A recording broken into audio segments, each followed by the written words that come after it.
নমস্কার, আমি জগদীশ বিশ্বাস একটি স্বরচিত কবিতা পাঠ করছি। কবিতার নাম এলো বসন্ত এলো।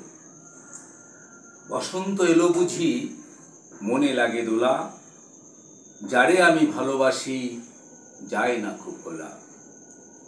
হোলি এলো সবার মাঝে, এলো রে ফাগুন, হৃদয় মাঝে ভালোবাসার জ্বলছে যে আগুন। বৃন্দাবনে রাধা কৃষ্ণ মাতিছে খেলায়, গোপীগণ সঙ্গে নাচে কৃষ্ণ গুণ গায়।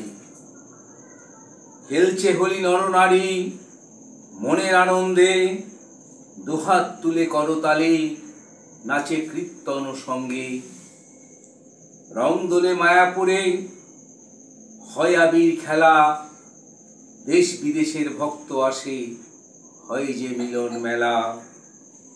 বসন্তে শিমুল পলাশের গাছ হয় লালে লাল, আয় তোরা সহচরী আবিরে রাঙিয়ে গাল।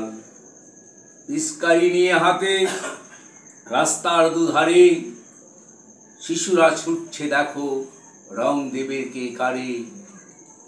বসন্তে রং খেলার ছিল খুবই প্রয়োজন, বৃন্দাবনে নরহরি তাই করল আয়োজন। নিরানন্দ হয় না যেন, আনন্দে থাকুন অনুক্ষণ, ভালো থাকুন সুস্থ থাকুন রইল নিবেদন। নমস্কার।